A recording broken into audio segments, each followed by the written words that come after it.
Well, the title Through the Looking Glass alludes to a fairy tale and another world, another reality. So we wanted to have the illusion as though the dog could just go walk through it, as though it was a ghost or something like that, into another world. And I think it's tied into feelings about the future and the state of the planet, and some thoughts about the Anthropocene and climate change and our relationship with the natural world, with plants and animals. We're both very fond of dogs, but I see dogs as an animal that just gives we humans a really strong kind of link to the animal world.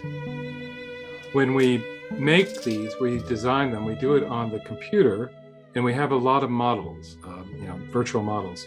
And in virtual space, there is no physical dimensions or physical substance.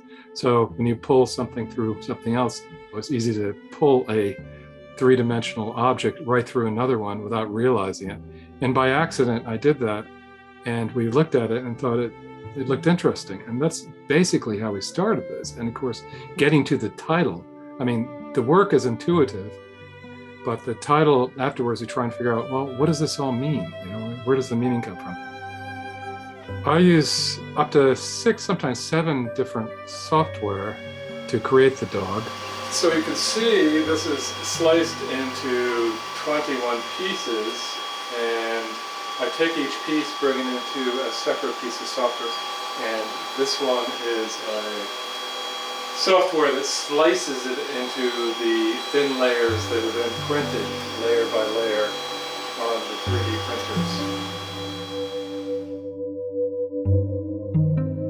So it is a 3D photographic scan. Yeah, and how they're made is through what's called photogrammetry method. They take about 160 photographs all at once in a booth that flashes and catches them in mid-movement. They capture that, and it goes through some software which turns the photographs into a 3D mesh, which can be printed. Then it has to go through a slicing method of slicing it into sections that are buildable on a small 3D printer. And so you have to slice it up into, in this case, 22 pieces for this dog. And so it'll take about 10 to 20 hours to print each part, just the printer going nonstop, and sand them down and do all kinds of preparation work, and then put them all together with epoxy. It's interesting. People think, 3D printing, you just push the button and voila, there it is. But it's actually really labor intensive. And incredibly complicated. This is what happens when things don't go well.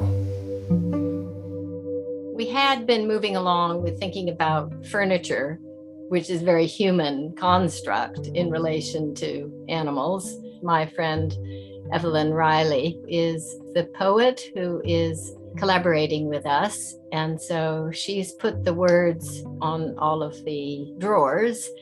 And it's interesting to think about filing cabinets. They're going to be old fashioned, right?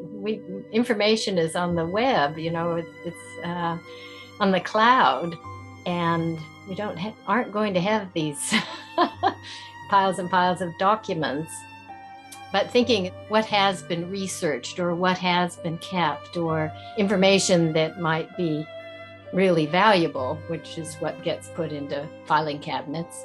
So some of her titles, labels for the cabinets are sort of wonderfully quirky, poetic, because she's a poet, and just make you think.